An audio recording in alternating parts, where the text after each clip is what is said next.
Okay, the first thing that you're going to need is a background fabric. So what we're playing with is when a lot of times when you do paintings, you put a ground on it. It's called a ground. It's just taking the canvas or whatever you're painting on and giving it a color and then painting whatever you're painting on it. But in different places, that background color will come forward and unite the whole painting, giving sort of a cohesive look. So choose a background that you would like to use. I'm going to use green. You'll need two 12-inch squares, and one of those would be fused. What I like to do is make two still lifes, one before I cut it up and one that I will cut up. And that way I have two pieces when I'm done. Sometimes you like your still life without cutting it up, and then you'll have it. And sometimes you like it better when it's cut up, and you'll have that too. Or you just make one. If you're going to just make one, you need one 12-inch background color or ground color fused, and the same color unfused, but make that a 13-inch because we're going to want to separate our pieces a little bit. This all makes sense when I do this demo. So I ran out, didn't have 13 inches. I had two 12 inches. So I just sewed a little strip. It's not going to show. You're going to put a lot of stuff over it. So if you don't have the full square you need, you can piece it, whatever. Okay. So I have those two squares. Then pick a color scheme. You can use a picture from a magazine or a book of a still life that you want to inspire you. You can get real flowers and let them inspire you. You're going to do very simplified forms of all of these shapes that you'll see there. So pick a color scheme. You want to have different colors so that each part of the still life shows up. So in this one on the wall here, this was the full one, and then this is the one that I cut up. I used a fuchsia background. I used a light blue for the wall, kind of a mustardy yellow for the table. I had black for my vases, yellow flowers, white flowers, purple and magenta flowers. A lot of going on in that one. I would say that's a little busy. Just try and do a really simplified one. So I have my color scheme. And I have my squares. So I'm just going to start building my still life. So let me switch the camera here so you can see what I'm actually working on. So here's my 13-inch square and my 12-inch fused square. And I like to use Steam and Seam 2. And so I'm going to start. I'm going to have a green and red background because I had a lot of green and red left over from the first class. So I'm just going to, where's my edge of the wall and the table going to be? So I'll just set it a little below center. It's not a really good idea to do things right on center. So I have my fused fabric. This is fused. I've taken the paper off of it and I've cut strips. I'm just going to, you can do anything you want. You can do squares, strips, whatever. So I've already cut these so that this won't take forever for me to show you what I want. I'm going to lay these up. I'm making sort of a table area. I want to have a little bit of that green background showing. So I'm going to move that up a wee bit. And I'm just playing with different greens for the table. And so I cut some strips. Now I'm going to cut them to fit what I'm doing. Just making the surface.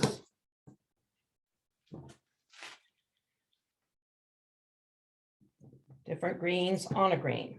Could be a totally different color. That's just all your options of what you want to do. Okay, so now I have the ground or the table. I use the word ground a lot. We have the ground color, and then you can call this the background, the ground. And then I'm going to do red wall. I'm keeping mine really simple this time because the last time I made the one that's on the wall behind me, it was just way too complex, making things more difficult for myself. So I'm going to keep it fairly simple. I'm lining up. So this is going to be the wall. I'm still going to show a little bit of that green ground color, because if you were doing a painting and you had a ground painted, when you painted the flowers and things, that ground color will come forward. And like I said, we'll unify the colors. It's kind of a neat idea. Okay, so now I have my wall. So those read separately. I have a red wall. I have a green surface. And so then the next thing I would think about putting is some sort of table or object that the vase will set on. So I just took a darker red, could be any color you want. And I already have done this, so I know what I'm doing. So I'm gonna put it off center. I could put it right in the middle, but I always just like to do everything just a little off center. So that's gonna be my table.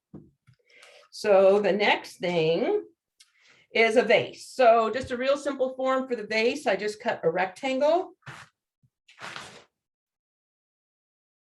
And I'm gonna set that a little off center of my thing. So this is just a kind of an odd color, but it shows up so that everything is very clear. I have the red wall, I have the green surface, I have the dark red table or space that it's sitting on, and I have this sort of teal blue vase.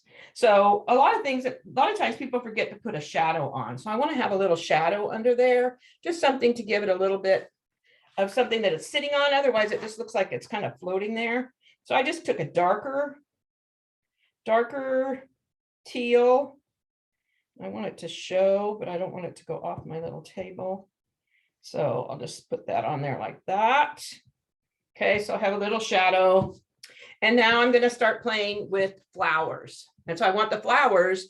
I don't want red flowers or green flowers or teal flowers, because then you're going to be confused to what you're looking at. So I'm going to try and keep it very, very simple. So I like to use black and white. So I'm going to do white. This is going to be my flowers. So I'm going to have 3 flowers. And you can let them go off the edge. You can have them overlap, whatever you want to do. So there's my 3 flowers. So I'm simplifying everything. And then I wanted to have yellow centers. And I cut 2 of the yellows because when I put it on there, you can see the patterning from the white fabric. So I just cut 2 of them out so that I can kind of cover. And I put those off center as well. Just sort of a theme with me off center. So now I have 3 flowers, a vase, a little table, the wall, and the floor. So now I'm going to do leaves. So I thought if I had white with black for the flowers, I'll have black with white for the leaves. So I'm just going to tuck the leaves underneath. That's why I like steam 2. It doesn't stick permanently until you heat it with the iron. So I can just sort of lift this up, but it's sticky enough that it sort of holds it in place while you get ready to go to the iron. So I'm just putting black and white leaves sort of radiating out.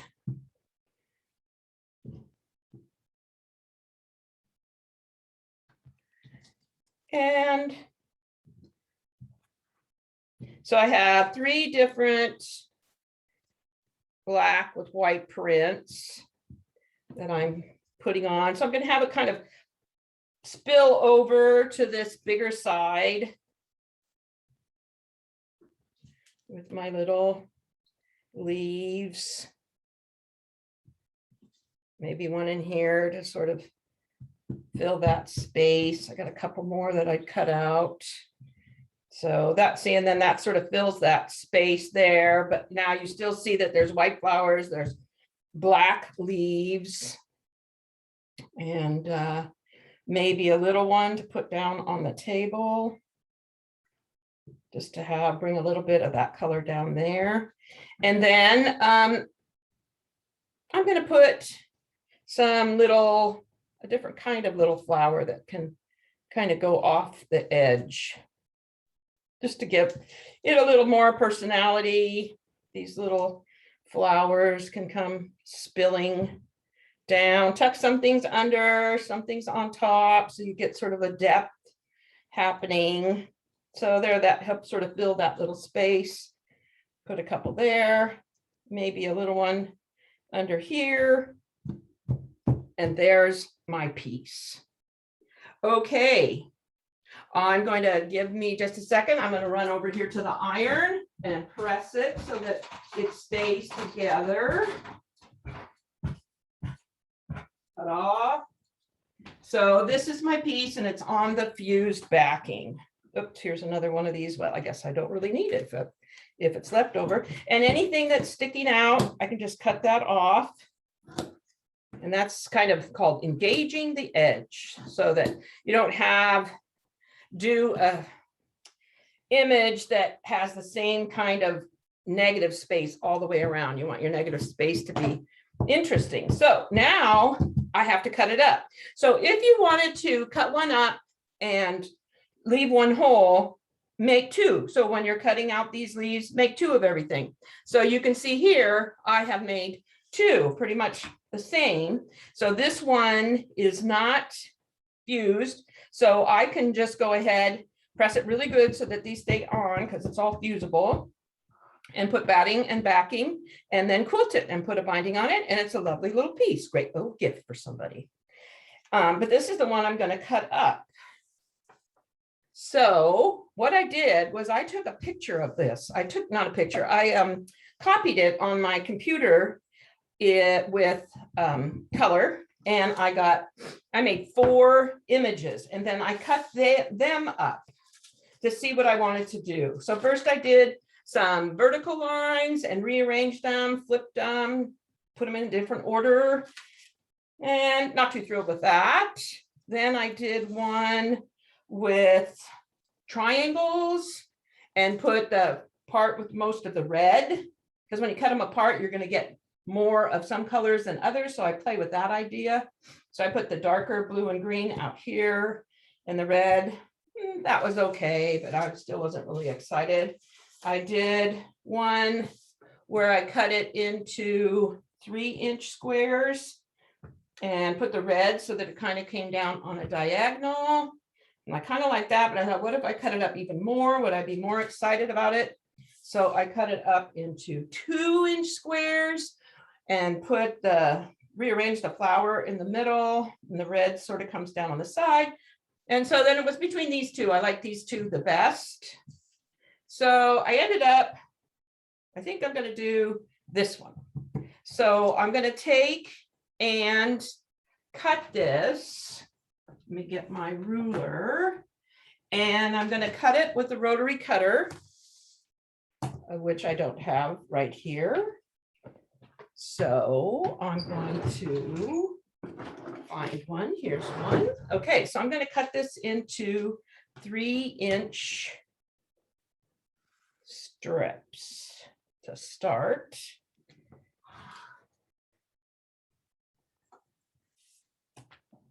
And it's kind of scary to cut it up, especially if you really love it, but that's why I recommend you make 2. So you'll have this other one that you can just quilt and use as it is. And it's kind of nice to hang them together and see how it started and what you ended up with. Okay, so there's that. Now I have to cut them the other directions. So I'm just going to turn the whole thing, line it back up, and do that again, if all goes according to plan. So 3 inches, make sure you cut it the right amount. Hate to get to this point and cut it incorrectly. So 3 inches again. And line those back up. And 3 inches again. Okay, now I need my 13-inch unfused piece, and I'm going to follow that.